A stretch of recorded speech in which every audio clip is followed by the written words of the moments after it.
대제사장과 그와 함께 있는 사람, 즉 사두개인의 당파가 다 마음에 시기가 가득하여 일어나서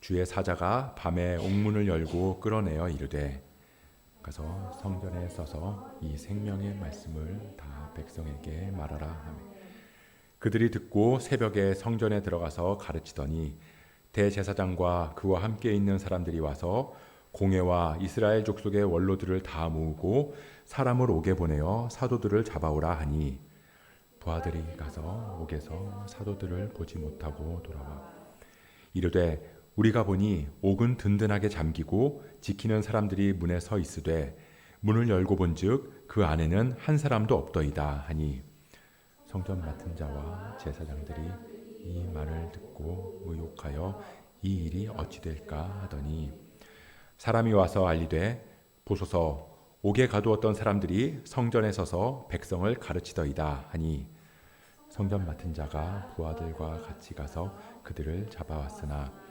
강제로 못함은 백성들이 돌로 칠까 두려워함이더라. 그들을 끌어다가 공회 앞에 세우니 대제사장이 물어 이르되, 우리가 이 이름으로 사람을 가르치지 말라고 엄정하였으되 너희가 너희 가르침을 예루살렘에 가득하게 하니 이 사람의 피를 우리에게로 돌리고자 함이로다. 베드로와 사도들이 대답하여 이르되, 사람보다 하나님께 순종하는 것이 마땅하니라.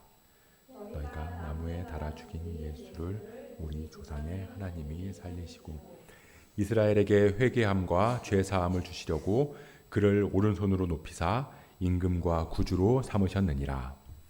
우리는 이 일의 증인이요 하나님이 자기에게 순종하는 사람들에게 주신 성령도 그러하니라 하더라. 아멘. 예전 예능인데요, 무한도전이라는 예능이 있습니다. 네, 그 무한도전이라는 프로그램을 저는 요즘 예능보다는 개인적으로 참 재밌게 보고 좋아했는데요. 근데 그 무한도전 프로그램 중에서 어떤 하나 에피소드가 하나 떠올랐어요. 근데 그 에피소드는 뭐냐면요, 그 프로그램에 정신과 의사가 나와서 이 멤버들의 그 정신 상태를 분석해주는 그런 에피소드였거든요. 근데 이제 거기에 이제 여러 멤버들이 있잖아요. 뭐 유재석 씨도 있고, 뭐 박명수 씨도 있고, 다 있는데 거기서 이제 멤버였던 이제 정준하 씨를 이제 분석해주는 그런 부분이 제가 굉장히 인상적이었어요. 그러니까 그분이 이제 어떻게 행동하는지를 이렇게 카메라를 가지고 이제 그분이 촬영할 때 어떻게 행동하고, 그리고 이제 그 세트장 안에서 어떻게 행동하고 사람들에게 어떻게 대하고 말하는지 이런 것들을 쭉 이제 찍어서 그걸 이제 정신과 의사가 보고 이제 판단을 하는 거죠. 물론 이제 그 짧고 단편적인 걸로만 이제 판단을 하다 보니까, 그리고 또 예능이다 보니까 조금 더 재미랑 그런 것들을 가미를 했겠지만, 근데 거기서 이제 그 의사가 그 정준하 씨의 모습을 쭉 관찰해 보면서 딱 보니까 이 정준하 씨가 특징이, 누가 이제 자기한테 뭐라고 그러면, 그러니까 예를 들어서 뭐 이건 이렇게 하는 게 좋겠다, 아니면 뭐 이건 이렇게 하는 게 맞지 않냐?라고 이야기를 하면, 그럼 이제 그 말을 수긍하는 게 아니라 제가 먼저 나한테 뭐라고 그래? 기분 나쁘네? 약간 이렇게 받아들이는 거예요. 근데 물론 이제 사람들이 누가 나한테 뭐 충고를 한다거나 조언한다거나 뭐 이래라 저래라 뭐 지적하면 당연히 다 그런 것들을 좋게 받아들이는 사람은 없는데, 그래도 이제 보통은 이제 나중에 좀 지나서라도, 근데 그 사람이 나한테 왜 그렇게 말했을까? 이런 것들을 한 번쯤은 생각을 해보잖아요. 그래서 혹시라도 내가 문제가 있는 게 아닌가? 이런 식으로도 한번 생각해 보게 되고, 그러면서 내가 혹시 실수를 했다거나 뭐 놓치고 있는 부분이 있지는 않은지 뭐 그런 것들을 돌아보기 마련입니다. 근데 그때 정준하 씨는 그런 사실은 전혀 관심이 없고요. 그냥 저 인간이 나한테 뭐라 그러네? 그냥 그게 기분이 나쁘다는 거예요. 그래서 그거 하나에 꽂혀서 그냥 하루 종일 이제 그 기분 나쁜 걸 풀지 못하고 있는 거죠. 근데 그렇게 되면 어떤 일이 발생할까요? 그렇게 되면 이제 내가 나를 돌아보고 발전할 수 있는 기회를 날려버리는 거예요. 그러니까 내 감정만 상하고 그냥 괘씸하다는 생각에 그냥 제대로 된 판단을 하지 못할 때가 많다는 겁니다. 우리가 지금 사도행전을 보고 있는데 사도행전 5장까지 오면서 그 지난 이야기들을 짧게 한번 이렇게 요약을 해서 짚고 넘어가면요. 예수님께서 부활하시고 승천하셨어요. 근데 이제 승천하시면서 제자들한테 너희들 예루살렘을 떠나지 말고 아버지께서 약속하신 걸 기다려라 라고 말씀하셨거든요. 그래서 제자들이 모여서 기도했습니다.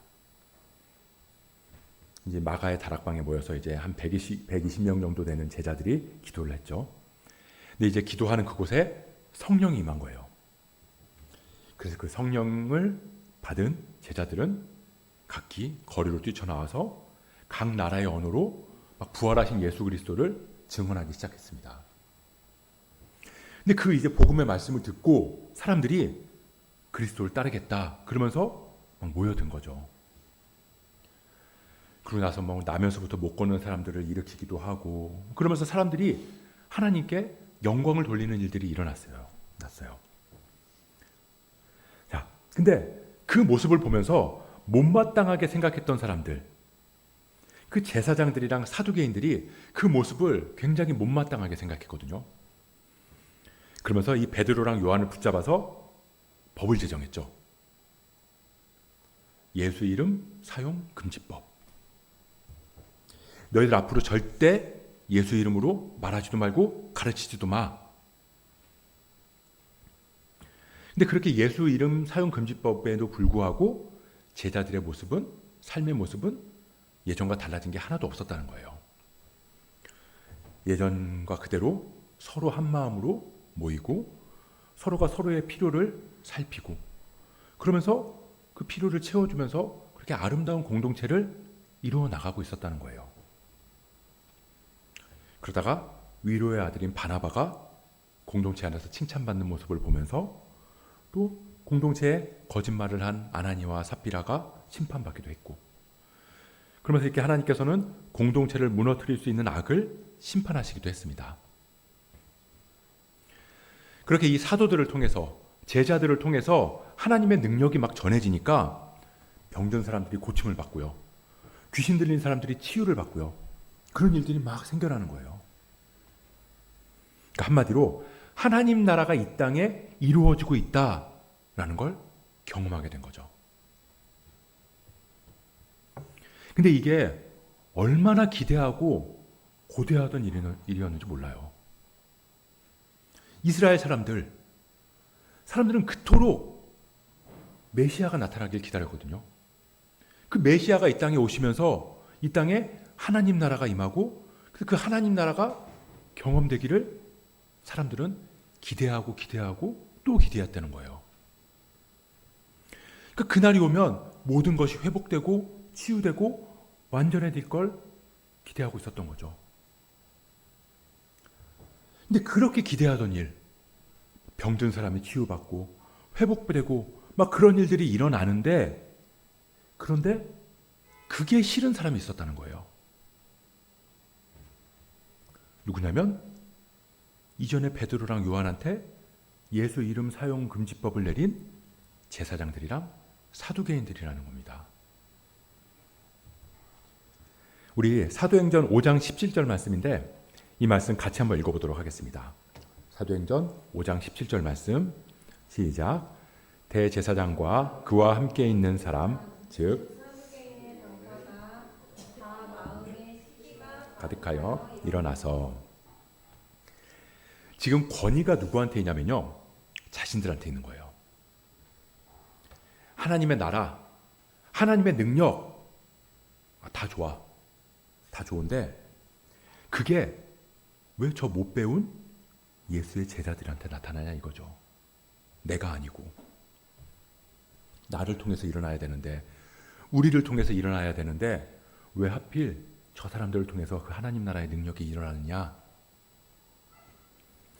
그래서 내가 칭송받고 내가 높임받아야 되는데 그렇지 못하니까 하나님 나라가 전해지고 있음에도 불구하고 마음에 시기가 가득하게 됐다는 겁니다. 그렇게 해서 어떻게 했냐? 18절 보니까 잡아다가 옥에 가뒀다. 옥에 가둬버렸대요. 그러니까 지금 제사장들이나 사두개인들한테 관심은 하나님 나라의 능력이 나타나는 게 아니었어요. 왜 지금 이런 일들이 일어났는지 그런 것들을 좀 살펴봐야 되잖아요. 그런 부분에 대한 관심은 전혀 없고 그냥 뭐가 기분 나쁘냐면 내가 아니라서 기분 나쁘다는 거죠. 그러다 보니까 저 사람들한테 그런 일들이 일어나니까 저 사람들이 꼴 보기 싫은 거예요. 그리고 딱 보니까 아니 내가 하지 말라고 그랬는데 아니 내 말 안 들었다는 게 분한 거죠. 그러니까 내 말 무시한 게 기분 나쁘다는 겁니다. 우리 28절 말씀도 같이 한번 보도록 하겠습니다. 5장 28절 말씀 시작. 이르되 우리가 이 이름으로 사람을 가르치지 말라고 언금하였으되 너희가 너희 가르침을 예루살렘에 가득하게 하니 이 사람의 피를 우리에게로 돌리고자 함이로다. 너희의 가르침이 예루살렘에 가득하다. 무슨 말이냐면 너희들이 말이 지금 사람들한테 영향력을 미치고 있다. 근데 니들 그거 내가 하지 말라고 그런 거잖아. 니들 지금 일부러 그러는 거지. 니들 자꾸 그러는 거 뭐 예수의 피, 예수의 무슨 부활 이런 거 그래서 그 피를 우리한테 돌리려고 하는 거잖아. 그 잘못 우리한테 있다고 자꾸 얘기하는 거잖아. 이 모습이 마치 정준하 씨가 하는 행동 같다는 거죠. 아, 이 기분 나쁘네. 야, 감옥에 가둬버려. 근데 사도들이 정말 그런 목적으로 하나님의 능력을 전했을까요? 사도들은 그런 목적이 아니었어요. 그냥 제사장들이랑 사두개인들은 사도들의 영향력이 커지는 걸 보면서 그거에 시기가 가득했다라고 이야기하잖아요. 근데 정작 사도들은 그런 거에 관심이 없었다는 거죠. 영향력 이런 거 별로 안중에 없었다는 거예요. 그게 중요한 게 아니라 하나님 나라가 지금 전해지고 있고 예수 그리스도의 복음이 세상에 퍼져나가는 게 더 기쁘고 더 즐거웠다는 겁니다. 왜 이런 일들이 일어날까? 왜 병든 사람들의 병이 낫고 귀신 들리는 사람들이 치유되고 막 안진뱅이들이 일어나고 도대체 왜 이런 일들이 일어날까? 사도들은 그걸 생각하면서 아, 이 일로 인해서 예수 그리스도가 메시아라는 게 지금 드러나고 있는 거구나. 그러니까 우리는 그분을 전하고 증인된 삶을 살아가야 되는구나. 그러니까 사도들이 자기를 자꾸 드러내지 않으려고 하는 거예요. 그걸 깨달았기 때문에, 그 모습을 봤기 때문에 사람들이 자기들한테 집중하니까 왜 너희들 우리한테 집중하냐? 우리는 너희들이 볼 대상이 아니다. 그렇게 사도들은 자꾸 자기를 감춰요. 근데 예수님은 자꾸 사도들을 드러낸다는 거죠. 사실 이게 하나님의 일입니다. 하나님의 일하심이에요. 교회가 그래야 된다는 거죠. 그리스도인이 그래야 된다는 겁니다. 오른손이 하는 일을 왼손이 모르게 해라. 우리가 이렇게 잘하고 있다. 우리가 이렇게 대단한 일을 하고 있다. 우리가 이렇게 하나님의 크고 놀라운 일들을 막 행하고 있다. 그걸 드러내면서 교회가 커지는 곳이 아니라 교회는 자꾸 감춰야 된다는 거죠. 자꾸 감춰야 돼요. 근데 그 감추는 이유가 다른 데 있는 게 아니라 드러나야 할 분이 따로 계신다는 걸 알기 때문이라는 겁니다. 교회가 드러나면 드러날수록 정작 드러나야 될 예수님은 드러나지 않는 거거든요. 그러니까 교회가 자꾸 감추고 작아지고 선행이나 교회가 해야 될 일들을 그 능력을 숨기면 숨길수록 예수님의 이름이 더욱더 드러나게 될 거니까요. 그럴 때 하나님께서 교회를 높이시는 거예요.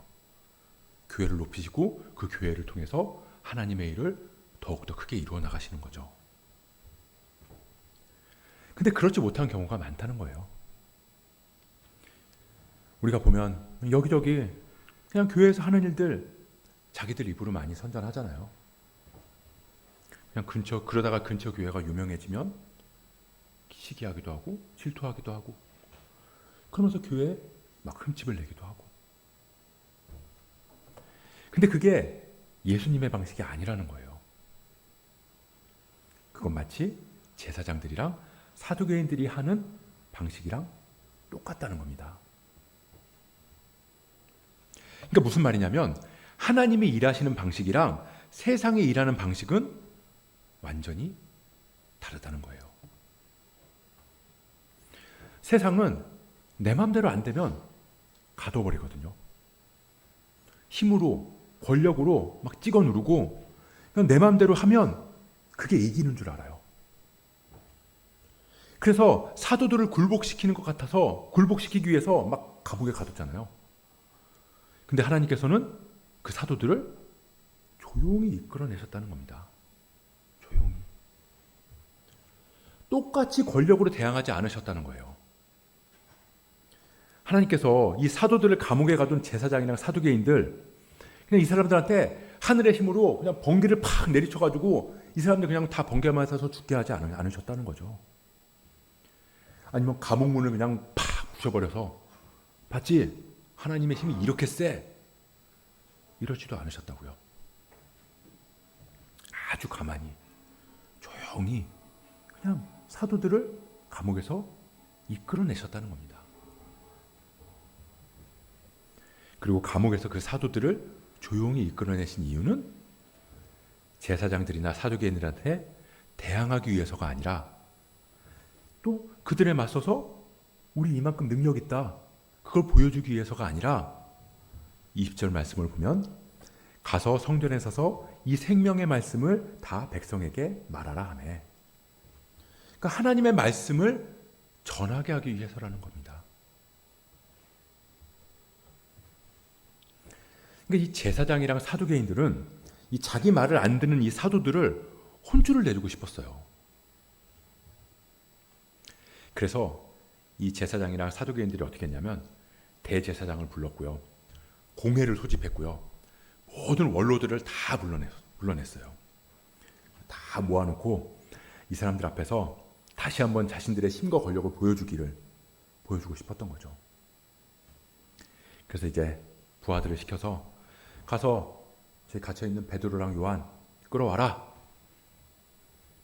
근데 가서 보니까 갇혀서 두려움에 벌벌벌 떨고 있어야 될 그 베드로랑 요한이 보이지 않았다는 겁니다. 우리 22절부터 24절 말씀, 이 말씀도 같이 보도록 하겠습니다. 22절부터 24절 시작. 부하들이 가서 옥에서 사도들을 보지 못하고 돌아와 이르되 우리가 보니 옥은 든든하게 잠기고 지키고 있는 사람들이 문에 서 있으되 문을 열고 본즉 성전 맡은 자와 제사장들이 이 말을 듣고 의혹하여 이 일이 어찌 될까 하더니. 그러니까 옥이 든든하게 잠겨 있다. 지키는 사람도 그대로 있다. 그러니까 든든하게 잠가놨다는 거랑 지키는 사람이 그대로 있다는 거. 그건 내가 이만큼 힘으로 너를 통제할 수 있다라는 말이거든요. 내가 든든히 잠궈놨다. 지키는 사람들을 내가 배치했다. 내가 그만큼 너희들을 통제할 힘이 있다라는 걸 보여주는 거예요. 근데 그런 힘들이 전혀 소용없이 그냥 그 안에 있는 사람만 사라진 거죠. 그러니까 제사장들이 뭐라고 그러냐면 이 말을 듣고 의혹하여 이 일이 어찌 될까 하더니. 그러니까 자신들의 힘으로 어찌할 수 없다는 걸 알았다는 겁니다. 그렇게 이번에야말로 진짜 이 녀석들을 아주 혼을 내줘야겠다 그렇게 생각해서 대제사장들, 원로들 다 불러 모아가지고 그리고 우리 권력이 얼마나 센지를 보여줄 수 있었는데 그럴 수가 없었다는 거죠. 그래서 이제 멍하니 있었던 거예요. 근데 누군가 달려와서 사도들이 도망가지 않았습니다. 성전에서 백성들을 지금 가르치고 있습니다. 그래서 부하들을 시켜서 사도들을 잡아오는데 어떻다고 그러죠? 26절 보면 두려워했다고 그래요. 두려워했다. 근데 사실 지금 두려워해야 될 사람들 사도들이거든요. 베드로랑 요한, 지금 그 당시에 가장 최고의 종교 권력가들, 종교 지도자들이에요. 어마어마한 권력을 가지고 있는 사람들입니다. 근데 그 사람들이 제정한 법 어겼잖아요. 지금도 어기고 있고. 하지 말라고 그랬는데 지금 성전에서 예수의 이름으로 복음을 전하고 있어요. 지금 어떻게 보면 사람들이 잡으러 왔을 때 현행범으로 잡히는 거잖아요. 그리고 심지어 탈옥까지 했으니까. 그러니까 이제 잡히면 적어도 수십 년간은 감옥에 살아야 될지도 모르죠. 그러니까 어쩌면 베드로랑 요한은 가장 여기서 두려워해야 될 사람이라는 겁니다. 근데 누가 두려워하냐면 오히려 사도들을 잡으러 가는 부하들이 두려워했다는 거죠. 강제로 못했다고 그러거든요. 그러니까 무슨 말이냐면 니들 이런 법을 어겼으니까 너희들 다시 체포한다. 이렇게 잡아가야 되는데 그렇게 당당하게 한 게 아니라 사도들한테 와서 좀 죄송한데 지금 저희랑 좀 같이 가주시면 안 되겠습니까? 같이 안 가주시면 제가 좀 입장이 난처해지니까 제가 좀 부탁 좀 드릴게요. 약간 뭐 이런 식으로 얘기를 할 수밖에 없었다는 거죠. 완전 주객이 전도된 거예요. 그렇게 잡혀가서 공회 앞에 딱 섰는데 제사장이 물어보는 거는 단 하나였습니다. 우리가 예수 이름으로 말하지 말랬지. 근데 왜 그거 어겼어? 딱 그거 하나 물어보는 거예요. 왜 일이 이렇게 일어났는지, 어떻게 해서 그런 능력이 일어났는지, 그래서 너희가 전한 예수가 어떤 사람인지 그런 거 관심도 없고 그냥 내가 한 말 안 지킨 거 그거 화가 나가지고 다른 데는 관심도 없고 그냥 우리가 예수 이름으로 말하지 말라는 그 법 너희들 왜 어겼냐? 그거 하나 물어보고 있다는 겁니다. 그랬더니 사도들이 뭐라고 대답하냐면 사람보다 하나님께 순종하는 것이 마땅하다. 본질이 뭐냐는 거예요. 나는 하나님만 바라보겠다. 그러니까 이 사람들이 완전히 정신이 나가서 이 사도들을 죽이겠다고 달려드는 겁니다. 33절 보니까 그들이 듣고 크게 노하여 사도들을 없이 하고자 할세. 그러니까 자기 힘으로 굴복되지 않으니까 죽여버리겠다. 그냥 니들 죽여버리겠다. 그런 거예요. 세상은 힘과 권력으로 움직이는 곳입니다. 더 큰 힘을 가진 사람이 더 적은 힘을 가진 사람을 지배하고 통제하는 곳이에요. 그 질서에 어긋나게 되면 죽이는 거죠. 그 대가는 죽음입니다. 그렇기 때문에 사람들은 세상의 질서를 쉽게 벗어나지 못해요. 그래서 사람들이 그 질서를 벗어나기 위해서 더 큰 힘을 갖기를 원합니다. 내가 정말 힘의 정점에 서면 내가 그 질서를 이길 수 있을 거다. 그 질서대로 따르면서 살지 않을 수 있을 거다. 근데 세상과 동일한 방법으로는 그 틀을 깰 수 없다는 겁니다. 우리가 고속도로에서 자동차를 타고 100km로 쉬 하고 달려가고 있는데 옆에서 어떤 차가 120km로 싹 내 앞차를 추월하면서 딱 나를 보면서 비웃어요. 그리고 딱 가요. 그럼 우리 어떻게 하죠? 밟죠. 140km 밟아야죠. 그래서 딱 지나가면서 옆에서 한번 쳐다보고 가줘야죠. 근데 그게 내가 이긴 것 같지만 하지만 조금 지나면 또 160km로 그 차가 또 달려올 거예요. 그럼 나는 또 이제 180km까지. 그럼 이 레이스는 언제 끝날까요? 끝이 날까요? 결국에는 180, 200, 250 뭐 그만큼 나가는 차도 뭐 흔치 않겠지만 결국 그렇게 하다 보면 둘 다 망하는 거예요. 그러니까 속도로 나를 굴복시키려고 달려드는 차를 이기는 방법은 같이 엑셀을 밟아서 속도를 내는 게 아니라 브레이크를 밟는 겁니다. 그냥 내가 조용히 속도를 낮추면 그러면 그냥 120km로 슝 하고 지나가는 그 차가 민망해지는 거죠. 한번 싸워보겠다고 달려드는데 나는 그런 거 관심 없다. 넌 그냥 갈 길 가라. 그냥 더 이상 시비가 붙지 않고 그냥 죽음으로 향한 레이스도 생기지 않게 되는 거예요. 사람보다 하나님께 순종하는 것이 마땅하니라. 하나님의 뜻, 그리스도의 말씀에 따라 살아가는 것. 그 말씀대로 사랑하고 용서하고 손해보고 포기하고 그러면서 살아가는 게 세상에서 더 많이 갖고 더 높아지고 더 강해지는 그런 레이스에서 벗어나는 비결이라는 거죠. 그렇게 사도들이 하나님께 순종하겠노라고 고백했더니 그랬더니 놀라운 일이 일어났어요. 이 바리새인 가말리엘이라는 사람이 나서서 이야기를 하기 시작했거든요. 근데 여기 있는 사람들이 제사장들이랑 사두개인들이라고 그랬죠. 근데 가말리엘은 바리새인이에요. 그러니까 이 바리새인들하고 사두개인들은 약간 지금으로 보면 어떠냐면 이렇게 얘기해도 되나 모르겠네요. 국민의힘이랑 민주당 같은 거예요. 서로가 극과 극인 사람들입니다. 근데 거기서 이 바리새인인 가말리엘이 이야기를 하는 거죠. 근데 이 사람이 당대 최고의 율법학자거든요. 그러니까 사도 바울, 나중에 나온 사도 바울의 스승이기도 해요. 근데 그 사람이 사두개인들, 제사장들이 있는 앞에서 사도들 잠깐 밖으로 나가라고 그러고 거기 있는 사람들한테 이야기를 하는 겁니다. 사람들 들어보세요. 이전에도 이런 비슷한 일들 여러 번 있지 않았습니까?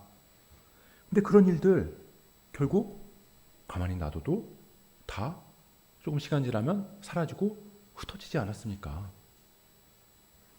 그러니까 이 사람들이 전하는 말이 진실이 아니면 어차피 가만 놔둬도 다 사라지고 이 사람들을 따르겠다고 하는 모임도 공동체도 다 흩어질 겁니다.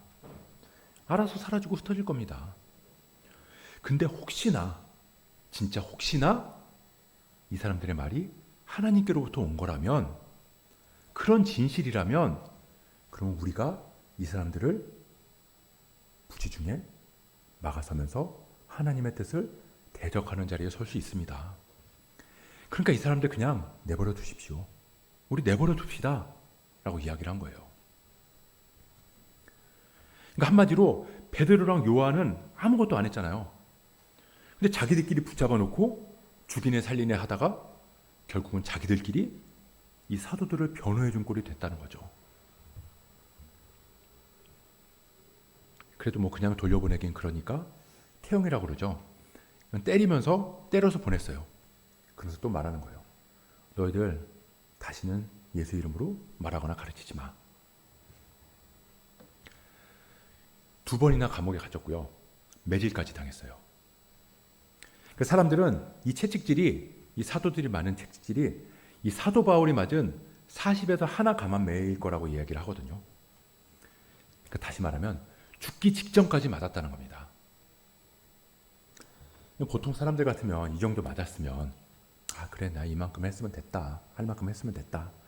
그러면서 이제 두려워서 더 이상 아무것도 전하지 않고 이 사람들이 하라는 대로 그렇게 했을지도 모르죠. 근데 사도들은 뭐라 그러냐면 41절 보면 사도들은 그 이름을 위하여 능욕받는 일에 합당한 자로 여기심을 기뻐하면서 공의 앞을 떠나니라. 예수 이름으로 고난당하는 걸 기뻐했다는 거예요. 내가 지금 고난받는 거 보니까 내가 예수를 잘 따르고 있는 게 맞구나. 왜냐하면 예수님께서 이미 말씀하셨거든요. 사람들을 삼가라. 그들이 너희를 공회에 넘겨주겠고 그들의 회당에서 채찍질하리라. 이미 예수님께서 말씀하신 대로 이루어지는 걸 보면서 아, 내가 예수님의 뜻대로 잘 살아가고 있구나 라는 걸 느끼게 됐다는 거죠. 우리는요, 평안할 때, 마음이 평안하고 몸이 평안할 때, 그때 우리는 우리 믿음이 참 좋은 것처럼 느껴져요. 어떤 고난과 어려움이 와도 능히 이겨낼 수 있고 막 순교도 할 수 있을 것 같은 그런 마음까지 들기도 합니다. 그만큼 내가 신앙이 성장했다라고 느껴지기도 해요. 저도 그랬거든요. 저도 사실 이 개척하기 전에 믿음이 진짜 좋은 줄 알았어요. 나만큼 믿음이 좋은 사람이 있을까라는 생각이 들 정도로 정말 믿음이 좋다고 생각했거든요. 근데 하루 이틀 힘든 날이 조금 지속되니까 내 믿음이 정말 얕았구나. 그걸 깨닫게 되더라고요. 아주 금방 바닥에 드러나요. 그냥 금방 바닥에 드러나는 신앙 보면서 야, 내가 이거밖에 안 됐구나. 그런 것들을 많이 느꼈습니다. 사실 베드로도 그랬잖아요. 예수님이 너희들 다 나 버리고 도망갈 거야. 그랬더니 베드로가 뭐라 그래요? 내가 다른 사람은 예수님을 버려도 나는 죽어도 예수님을 못 보니까 안 버리겠습니다. 라고 막 그렇게 얘기를 했어요. 근데 그래 놓고 예수님이 붙잡히니까 조그마한 여자애가 와서 당신도 한패죠? 라고 얘기했을 때 3번이나 부인하면서 저주까지 했잖아요.